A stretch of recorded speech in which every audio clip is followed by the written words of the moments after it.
Okay, so we're in Mishneh Torah, negative mitzvot, mitzvot lo ta'aseh, January 8th, 2025. We left off at negative mitzvah number 200.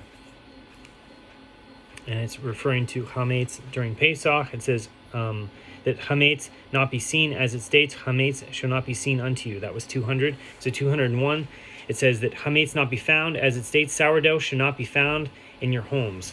202, that a nazir not drink wine nor anything mixed with wine and tasting like wine, as it states, in any grape soaking, and even if the wine or what it was mixed into soured, it is forbidden unto him, as it states.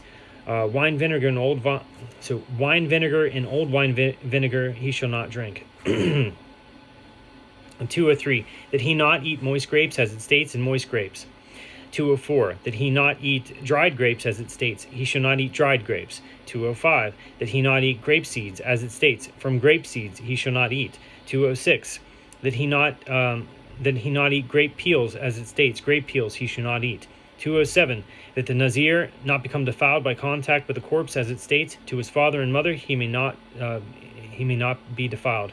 208, not to enter a tent under a roof of a corpse, as it states, upon any dead he shall not come.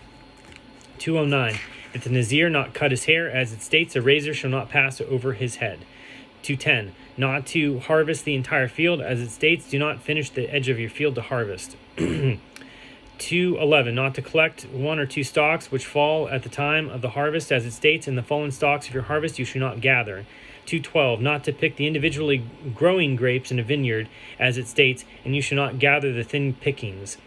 213, not to collect the individual fallen grapes at the time of the harvest, as it states, and the individually fallen grapes of your vineyard you shall not gather. 214, not to take the forgotten bundle, as it states, do not return to take it up. And so for all trees, as it states, you shall not pick the last remaining fruit. 215, not to plant mixed species of seeds, as it states, do not plant your field with mixed species. 216, not to plant grain or vegetables in a vineyard, as it states, do not plant your vineyard with mixed species. 217, not to crossbreed one animal species with another, as it states, do not crossbreed your livestock with other species. 218, not to perform labor using two different species of animal, as it states, do not plow with an ox and a donkey together. 219, not to muzzle an animal during its labor with something that it eats and derives benefit, as it states, do not muzzle an ox while it threshes. 220, not to work the land in your 7th year, as it states, do not plant your field. 221, not to work on a tree in the 7th year, as it states, and do not prune your vineyard. 222, not to harvest the self-seeded produce of the 7th year in the manner of harvest in other years, as it states, that which sprouts self-seeded from your harvest you shall not harvest. 223, not to gather tree fruits in the 7th year in the manner that they are harvested in other years, as it states, and the grapes you withheld you shall not harvest. 224, not to work the land nor trees in the Yovel year, as it states, you shall not plant. 225, not to harvest the self-seeded produce of the Yovel year, as in other years, as it states regarding it, do not harvest its self-seeded produce. 226, not to gather the fruit of the Yovel year, as it is gathered in other years, as it states regarding it, and do not harvest its withheld grapes. 227, not to sell a field in Eretz Yisrael permanently, as it states, and the land shall not be sold forever. 228, not to change the usage of the Levi'im's plots, nor the fields, as it states, in the field of their cities' plot shall not be sold. By oral tradition they learned that this warns that it is not changed. 229, not to abandon the Levi'im, as it states, give you heed lest you abandon the Levite. Rather, they are to be given their set gifts and be made to rejoice at every festival. 230, not to demand payment of a loan over which the 7th year has passed, as it states, he shall not press his fellow for payment. 231, not to refrain from lending to a poor person before the sabbatical year, as it states, give you heed lest there be something. This is the rule. Whenever it states give heed or lest or do not, it is none other than a negative mitzvah. So 232, not to refrain from sustaining a poor person and from providing him with all that he needs, as it states, do not harden your heart. It follows, one who gives charity fulfills a positive command, and one who turns a blind eye to charity, beyond having negated a positive command, he has violated a negative command. 233, not to send a Jewish indentured servant away empty-handed when he goes free, as it states, you should not send him from you empty-handed. 234, not to demand loan payment from a poor person when the lender knows he is poor, and not to press him, as it states, do not be put. Sorry. So 234 again, not to demand loan repayment from a poor person when the lender knows he is poor, and not to press him, as it states, do not be to him as an oppressor. 235, not to lend with interest to a Jew, as it states, your money you should not give him with interest. 236, not to borrow with interest, as it states, do not be usurious towards your brother.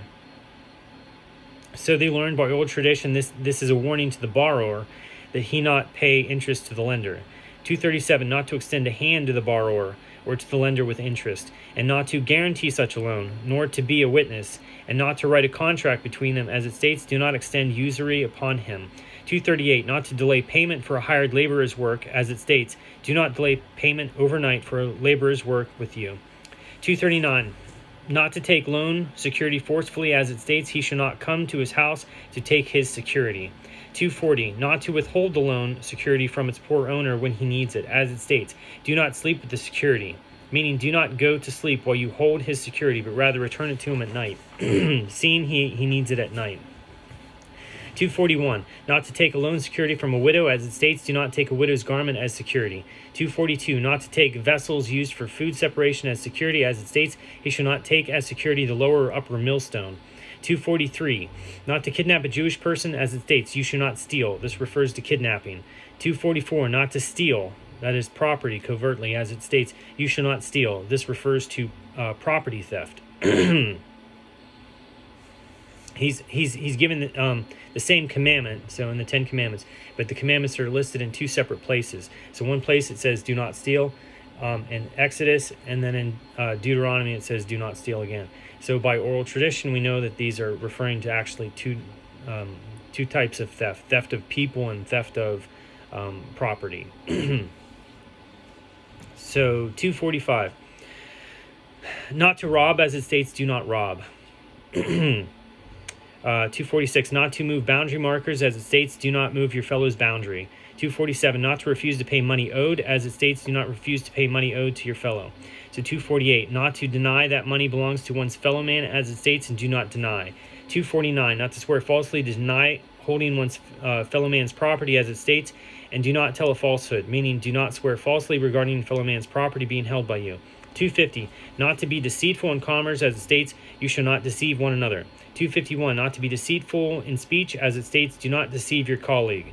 This refers to deceitful speech. 252, not to use hurtful speech to a convert, as it states, do not injure a convert.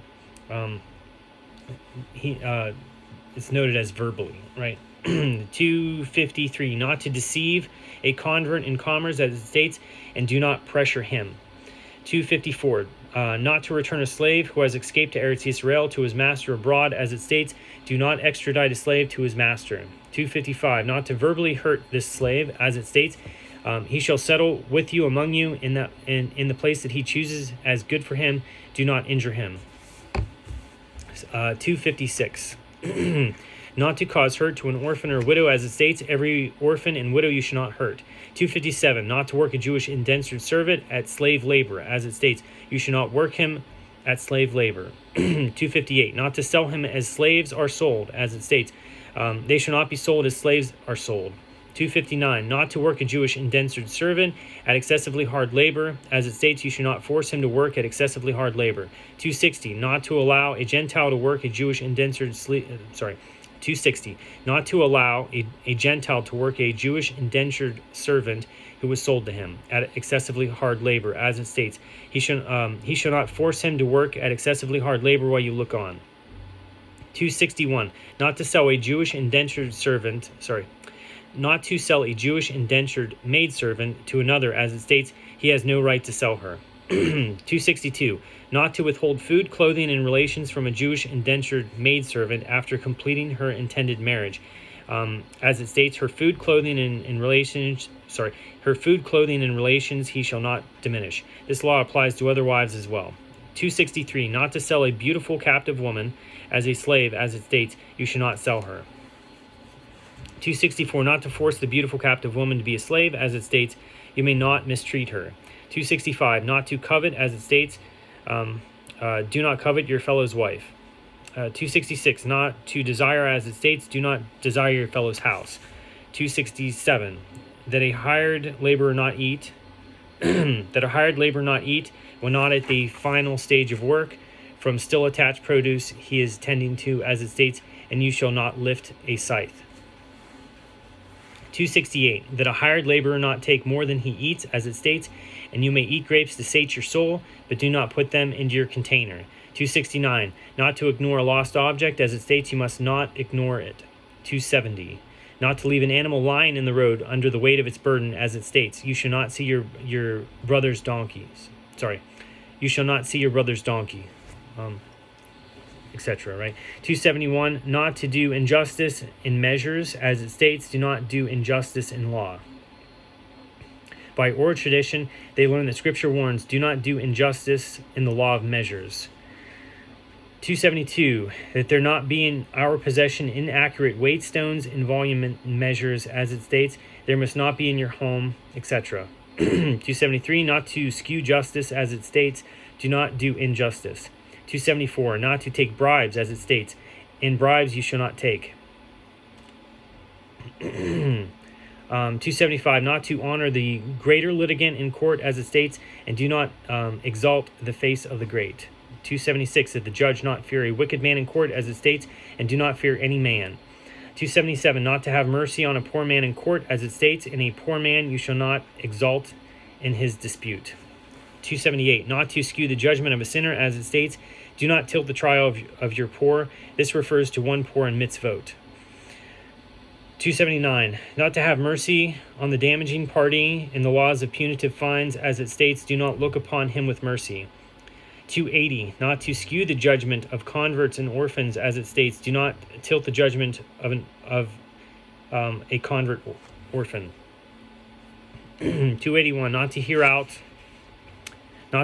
one of the litigants when his fellow is not present, as it states, do not accept baseless hearsay. 282. Not to follow a simple majority in capital cases. If those voting guilty outnumber those voting innocent by only one, as it states, do not follow the majority for bad. 283. The one who previously argued the accused innocence not argue his guilt in capital cases, as it states, do not speak regarding a dispute to tilt the opinion. 284. Not to appoint among the judges a person who is not learned in Torah law, though he is learned in other disciplines, as it states, do not give special consideration in judgment. 285. Not to testify falsely, as it states, do not speak false testimony about your fellow man.